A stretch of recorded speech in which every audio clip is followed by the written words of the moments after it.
नमस्कार दोस्तों, कैसे हैं आप सभी। आशा करते हैं आप सभी लोग अच्छे होंगे, स्वस्थ होंगे, मस्त होंगे और अपनी तैयारी को भी अच्छे से कर रहे होंगे। तो कल के वीडियो में हम लोगों ने यहाँ पे देखा था यहाँ से कि 1 घंटे का वीडियो हमने कवर किया था। उसमें काफ़ी इम्पोर्टेंट क्वेश्चन जो फिज़िक्स के थे हम लोगों ने वहाँ पे पढ़े थे। तो आइए हम लोग आज भी 1 घंटे का वीडियो देखेंगे और उसमें इम्पोर्टेंट क्वेश्चन आगे के करेंगे।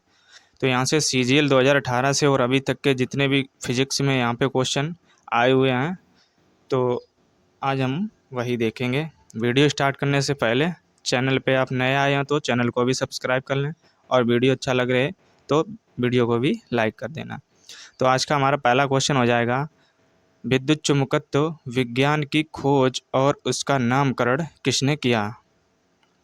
तो विद्युत चुम्बकत्व विज्ञान की खोज और उसका नामकरण यह आपके आंद्रे मैरी एम्पियर ने किया था। ऑप्शन इसका सी करेक्ट हो जाएगा यहाँ पे। अगला प्रश्न हमारा क्या है यहाँ पे, तो अगला प्रश्न हमारा हो जाएगा कि टीवी रिमोट कंट्रोल किसके सिद्धांत पर कार्य करता है। यहाँ पे बताना आपको जो टीवी रिमोट होता है वह किस सिद्धांत पर कार्य करता है। तो यह आपके इंफ्रारेड तरंग पर आधारित यह होता है या उसके सिद्धांत पर कार्य करता है। अगला प्रश्न हमारा हो जाएगा कि किसको उनकी एक्सरे खोज के लिए 1901 में भौतिकी में पहला नोबेल पुरस्कार मिला था।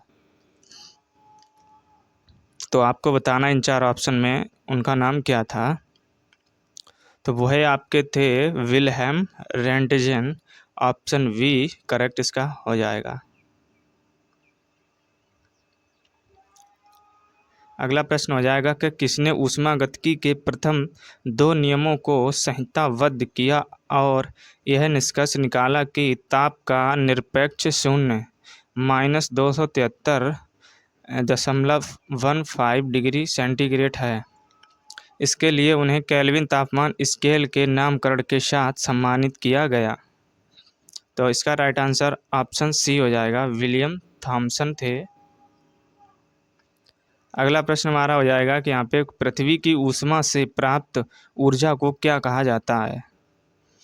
तो पृथ्वी से ऊष्मा से प्राप्त ऊर्जा को भूतापीय ऊर्जा कहते हैं। ऑप्शन वी इसका करेक्ट हो जाएगा। और यहाँ पे देख सकते हैं क्वेश्चन बहुत इंपॉर्टेंट हैं, ये कहीं ना कहीं एग्जाम में पूछे हुए हैं, तो इसलिए एक भी क्वेश्चन को स्किप नहीं करना आपको। वीडियो अच्छा लग रहा है तो लाइक कर देना, चैनल पे नए जुड़ रहे तो चैनल को भी सब्सक्राइब कर लेना। अगला प्रश्न हो जाएगा हमारा, ध्वनि की तीव्रता मापने की इकाई को पहचानें। तो ध्वनि की तीव्रता हम लोग मापते हैं डेसिबल में। ऑप्शन डी इसका करेक्ट हो जाएगा। अगला प्रश्न हो जाएगा कि मानक स्रोत के संदर्भ में अज्ञात स्रोत द्वारा उत्पादित प्रकाश की तीव्रता को मापने के लिए किस उपकरण का उपयोग किया जाता है। तो हम लोग करते हैं कि फोटोमीटर का उपयोग करते हैं। अगला प्रश्न ये हो जाएगा आपका कि किसके अनुसार दबाव प्रति इकाई क्षेत्रफल पर लगने वाले बल जिस पर वह कार्य करता है के बराबर होता है। तो यह किसका सिद्धांत हो जाएगा, पास्कल का नियम इसको बोलते हैं हम लोग। ऑप्शन ए इसका करेक्ट हो जाएगा। यहाँ पे बढ़ते हैं। अगला प्रश्न हमारा हो जाएगा कि रजत को दूरदृष्टि दोष है, नेत्र रोग विशेषज्ञ उसकी दृष्टि को सही करने के लिए किस प्रकार का लेंस सुझाएंगे। एक लड़का है जिसका नाम रजत है, उसको क्या है, दूरदृष्टि दोष है।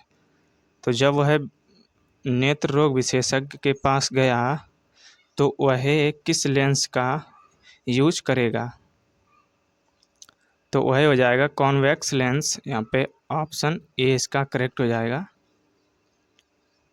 अगला प्रश्न हो जाएगा कि चुंबकीय क्षेत्र की माप की इकाई क्या है। चुंबकीय क्षेत्र के माप की इकाई ये आपकी होती है टेस्ला। ऑप्शन ए इसका करेक्ट हो जाएगा। अगला प्रश्न हमारा हो जाएगा कि तरल पदार्थ से गैस में परिवर्तन होने की प्रक्रिया को क्या कहा जाता है। तरल पदार्थ से गैस में परिवर्तन यह आपका होता है बाष्पीकरण। ऑप्शन ए इसका करेक्ट हो जाएगा। अगला प्रश्न हमारा हो जाएगा यहाँ पे, पवन चक्की किस ऊर्जा को यांत्रिक शक्ति में परिवर्तित करती है? तो यह आपकी गतिज ऊर्जा जो होती है, इसको यह यांत्रिक ऊर्जा में परिवर्तित करती है। अगला प्रश्न हमारा यहाँ पे आया कि एक बैटरी किस ऊर्जा को विद्युत ऊर्जा में परिवर्तित करती है? तो बैटरी जो होती है यह रासायनिक ऊर्जा को विद्युत ऊर्जा में कन्वर्ट करती है। और अब हम लोग देखेंगे यहाँ से एसएससी सीपीओ में 2018 से और अभी तक जितने क्वेश्चन यहाँ पे आए हुए हैं फिजिक्स के, वो हम लोग यहाँ पे देखेंगे।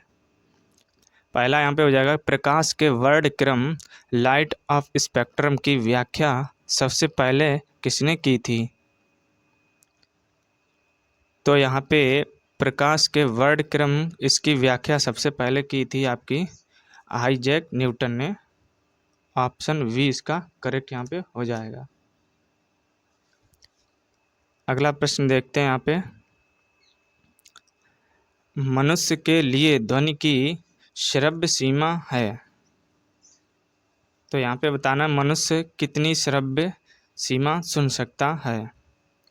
तो वो होती है आपकी 20 हर्ट्ज से 20,000 हर्ट्ज तक। ऑप्शन 20 का करेक्ट हो जाएगा। यहाँ पे 20,000 मतलब हो गया 20 के किलो हर्ट्ज।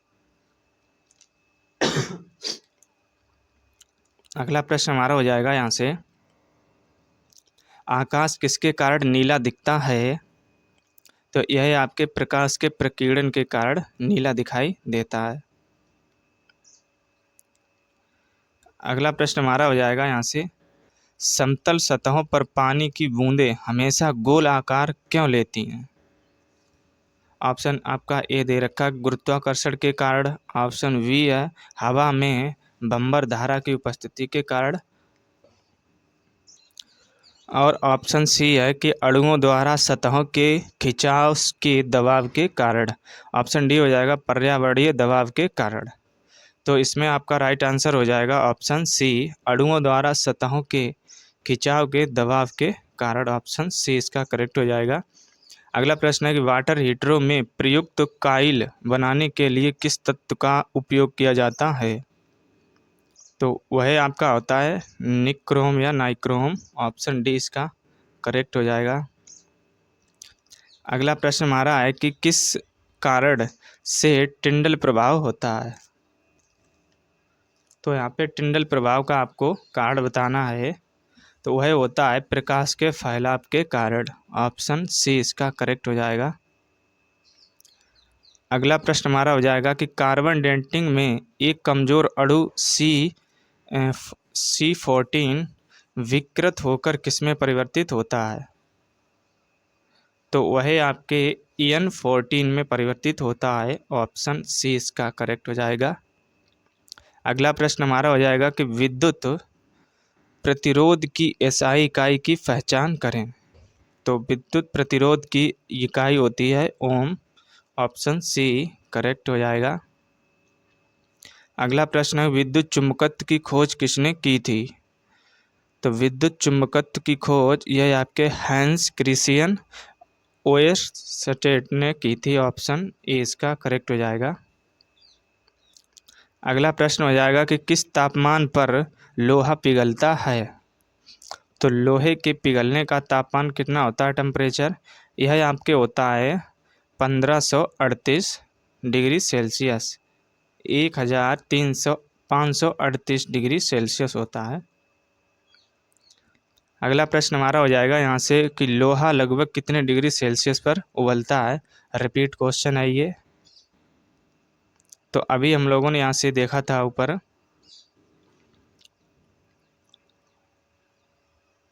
उसमें आपका ऑप्शन सी दे रखा था कि 1538, और यहाँ पे ऑप्शन यहाँ से नहीं दे रखे हैं।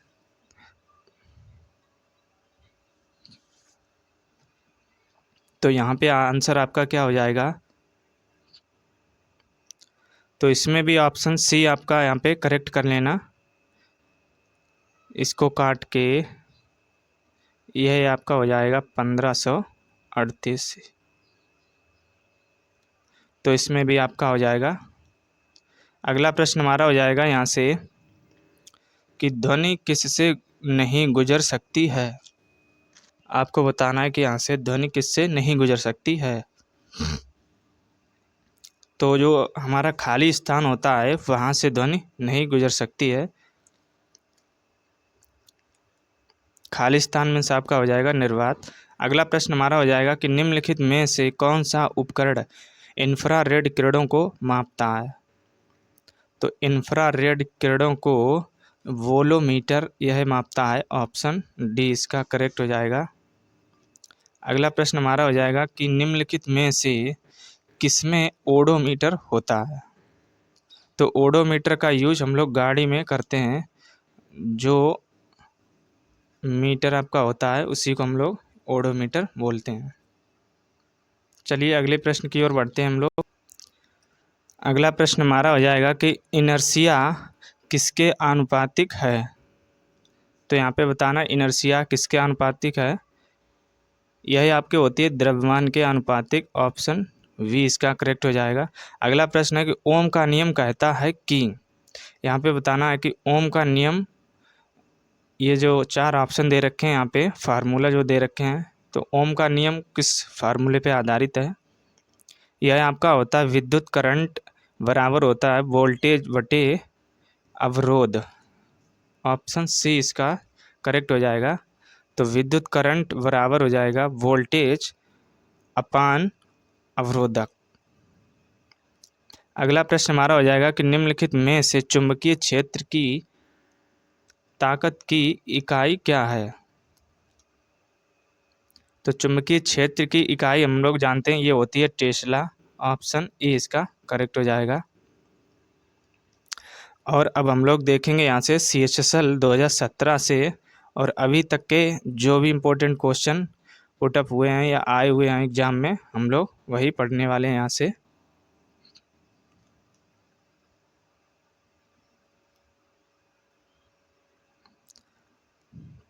तो यहाँ से आपका पहला क्वेश्चन हो जाएगा कि किसी विद्युतीय पदार्थ का प्रतिरोध कितना होगा यदि इसमें से 0.1 एम्पियर धारा प्रवाहित होती है तथा विभवांतर आपका 5 वोल्ट है। तो इसमें आपका प्रतिरोध हो जाएगा 50। ऑप्शन सी इसका करेक्ट हो जाएगा यहाँ से। और यहाँ से अगला प्रश्न हमारा हो जाएगा, स्वतंत्र रूप से गिर रही एक वस्तु की गति कितने त्वरित गति का उदाहरण है, या किसका एक उदाहरण हो जाएगा। तो इसमें आपका आंसर हो जाएगा ऑप्शन वी एक समान। अगला प्रश्न हमारा हो जाएगा यहाँ से, पवन का वेग बढ़ने पर वायु का कितना कम हो जाता है या क्या कम हो जाता है। तो जब पवन का वेग बढ़ता है तब वायु का दाब कम हो जाता है। ऑप्शन वी इसका करेक्ट हो जाएगा यहाँ से। अगला प्रश्न हमारा हो जाएगा कि 4 किलोग्राम द्रव्यमान वाली किसी वस्तु पर बल लगने से उसका वेग 5 सेकंड से 15 मीटर प्रति सेकंड से 25 मीटर सेकंड प्रति सेकंड हो जाता है। लगाए गए बल की गणना करें। तो यहाँ पे आपका जो फोर्स आएगा, बल आएगा, वह हो जाएगा 8। ऑप्शन वी इसका करेक्ट हो जाएगा। अगला प्रश्न हमारा हो जाएगा कि किसी वस्तु की सरल गति के दौरान किसी भी समयांतराल में वस्तु के वेग में परिवर्तन शून्य होता है। तो जो डैश है या खाली स्थान है यहाँ पे आपको क्या भरना है। ऑप्शन यहाँ पे 4 दे रखे हैं। तो इसमें आपका हो जाएगा कि किसी वस्तु की एक समान सरल रेखीय गति। तो यहाँ पे ऑप्शन डी इसका करेक्ट हो जाएगा। अब बढ़ते हैं हम लोग अगले प्रश्न की ओर। अगला प्रश्न हमारा हो जाएगा कि समांतर श्रेणी में जुड़े हुए 20 ओम तथा 30 ओम वाले दो प्रतिरोधों का प्रभावी प्रतिरोध कितना होगा। तो यहाँ पे एक प्रभावी प्रतिरोध आपको बताना है, यह कितना हो जाएगा। तो यह आपका हो जाएगा ऑप्शन 20 का करेक्ट हो जाएगा 12 ओम। अगला प्रश्न हो जाएगा 1 किलोमीटर प्रति घंटा बराबर कितने मीटर प्रति सेकंड के होता है। तो 1 किलोमीटर प्रति घंटा यह आपके 5/18 मीटर प्रति सेकंड के बराबर होता है। और अगला प्रश्न हमारा हो जाएगा यहाँ पे 5 किलोग्राम द्रव्यमान वाली किसी वस्तु पर 4 सेकंड तक बल लगाने से वस्तु का वेग 12 मीटर प्रति सेकंड से 20 मीटर प्रति सेकंड हो जाता है। इस बल की गणना करें। तो यहाँ पे जो बल का मान आएगा यहाँ पे आएगा 10 न्यूटन के। ऑप्शन डी इसका करेक्ट हो जाएगा। अगला प्रश्न हमारा हो जाएगा यहाँ से यदि वस्तु का त्वरण समान रूप से परिवर्तित हो रहा है तो इसका अंतिम वेग किसके बराबर होता है। तो जब वस्तु का त्वरण समान रूप से परिवर्तित हो रहा है तब इसका वेग आपका 2x औसत वेग माइनस प्रारंभिक वेग के बराबर होता है। ऑप्शन 20 का यहाँ पे करेक्ट हो जाएगा।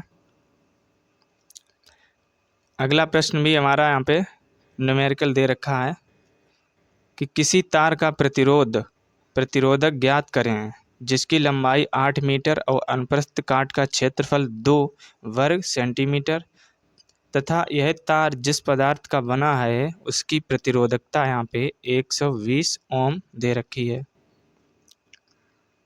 तो यहाँ पे आपका प्रतिरोध यहाँ पे निकल के आएगा ये 4.8 यह आपका निकल के आएगा। अगला प्रश्न हमारा यहाँ पे हो जाएगा कि दूरी समय आलेख का ढाल क्या प्रदर्शित करता है। तो दूरी समय आलेख का ढाल ये आपका चाल प्रदर्शित करता है। ऑप्शन डी इसका करेक्ट हो जाएगा। अगला प्रश्न है कि यदि वस्तु समान समय में असमान दूरी तय करती है तो कहा जाता है कि उसकी गति कैसी हो जाएगी। एक असमान गति हो जाएगी। इसका ऑप्शन सी यहाँ पे करेक्ट हो जाएगा।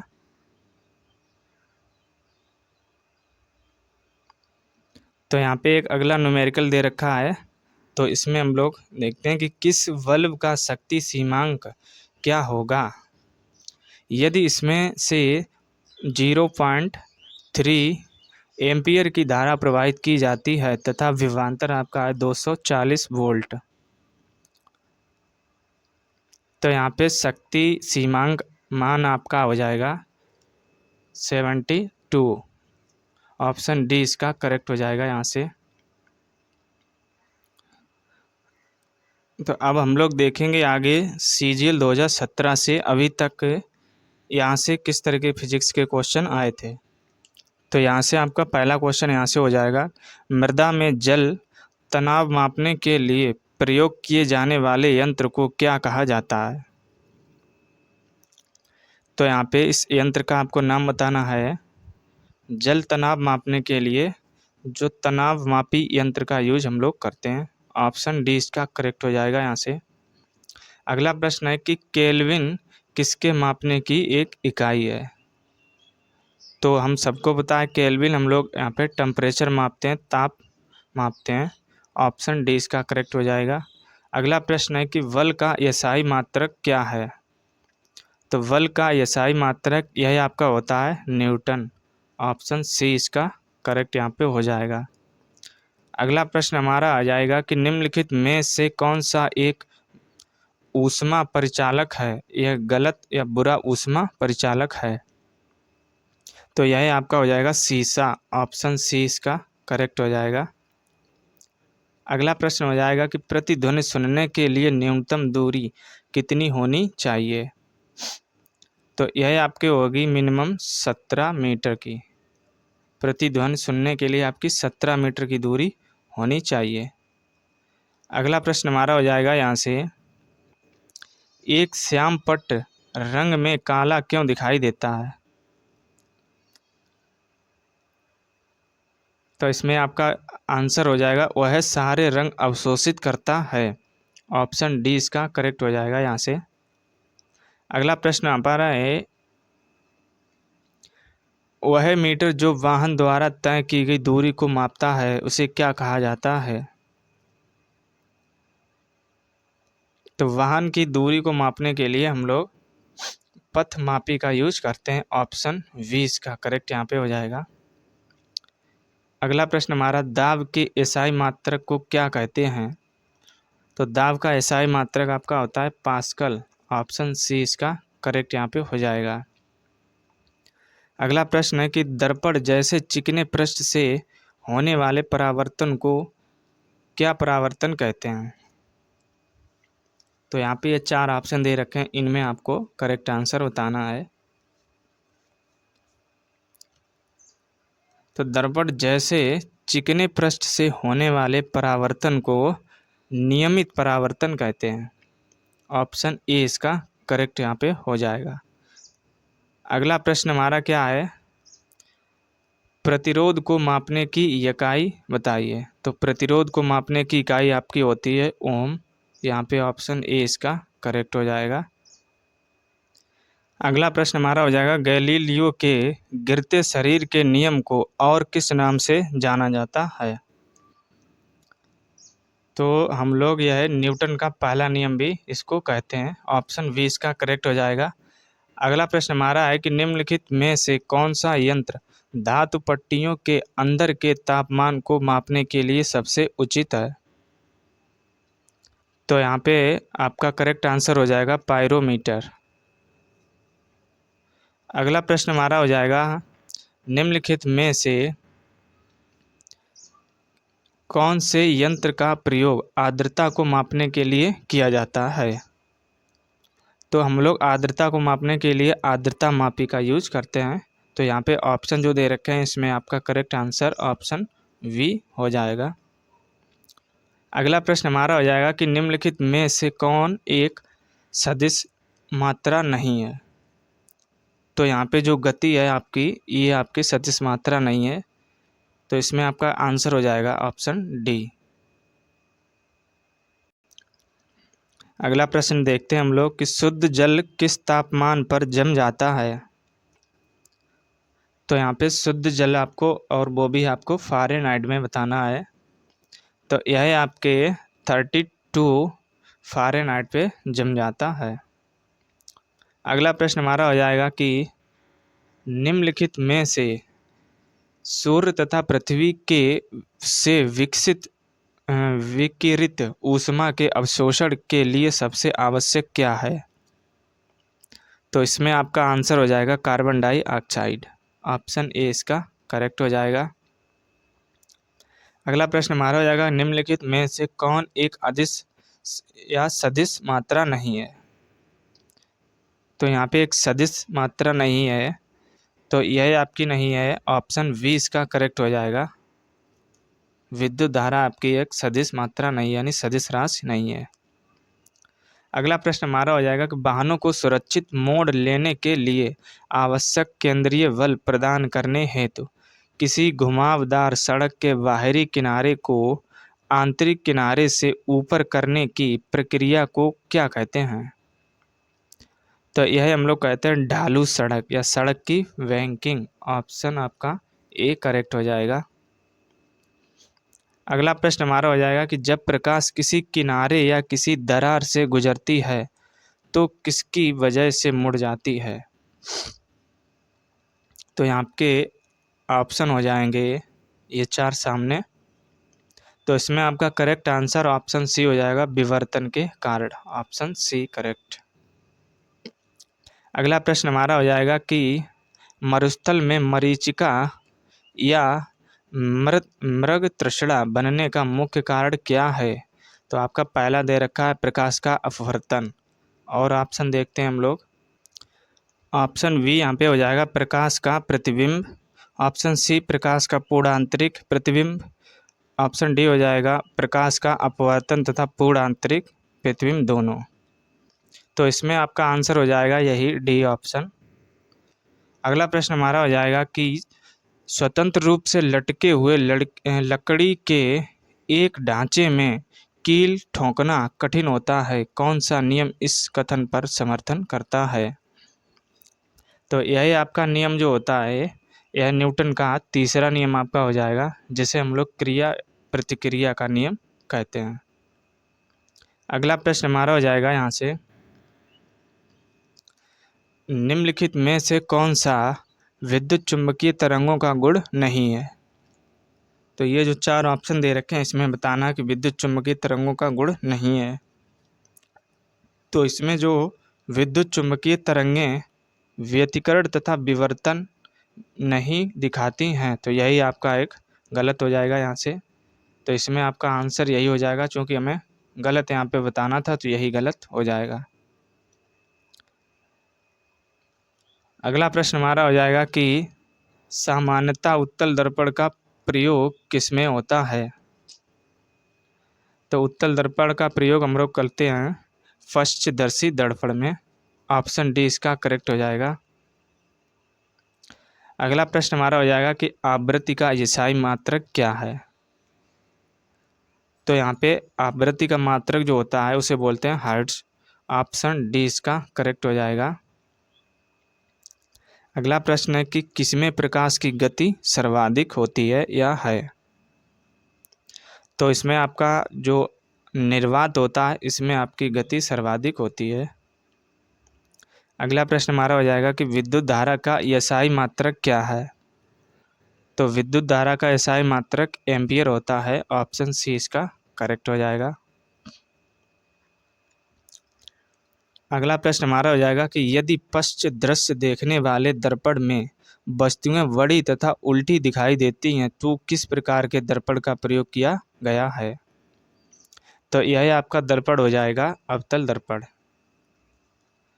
और यहाँ पे यही अगर वस्तु छोटी और सीधी दिखाई देती तो आपका हो जाता उत्तल दर्पण यहाँ से, लेकिन यहाँ पे वस्तु बड़ी और उल्टी दिखाई देती है, तो इसमें आपका आंसर हो जाएगा अवतल दर्पण।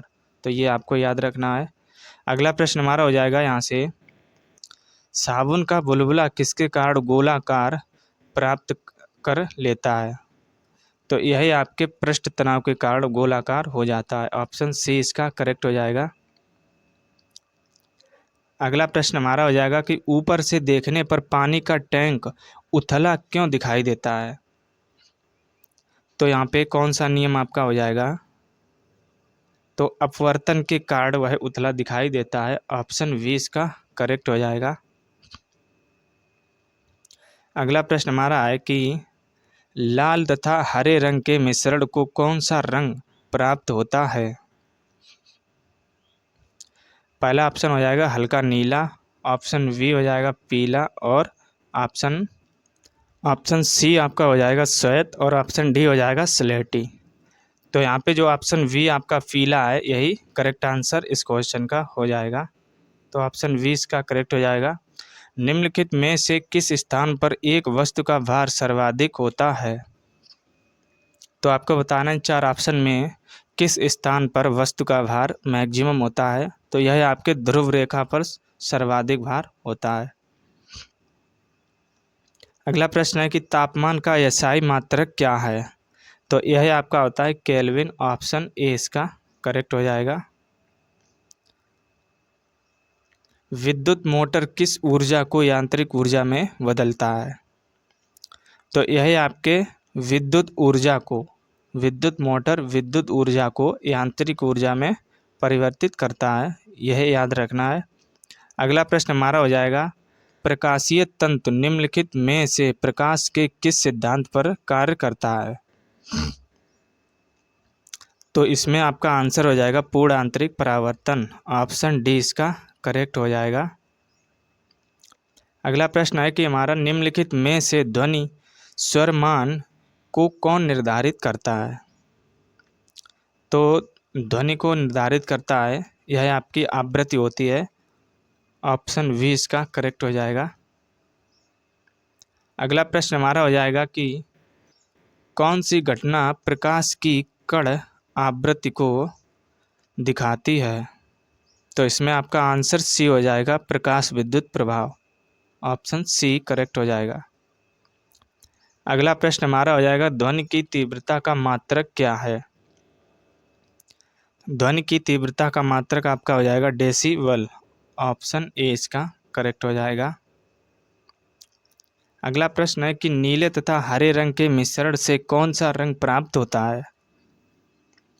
तो इसमें आपका सियान यह रंग आपका हो जाएगा। ऑप्शन ए इसका करेक्ट हो जाएगा।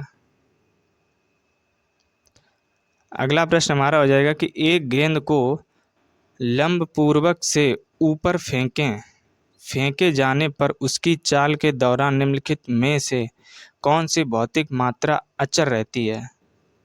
तो जब हम लोग गेंद को सीधा जब ऊपर फेंकते हैं तो उसकी चाल के दौरान कौन सी मात्रा नहीं बदलती है। तो इसमें जो ऊर्जा होती है यह नहीं बदलती है। ऑप्शन ए इसका करेक्ट हो जाएगा। अगला प्रश्न हमारा हो जाएगा कि ऊष्मा का एसआई मात्रक क्या है। तो यह आपका होता है जूल। ऑप्शन ए यहाँ पे करेक्ट हो जाएगा। अगला प्रश्न हमारा हो जाएगा यहाँ से निम्नलिखित में से किस खेल में खिलाड़ियों के पास पास्कल के नियम का ज्ञान होना आवश्यक है।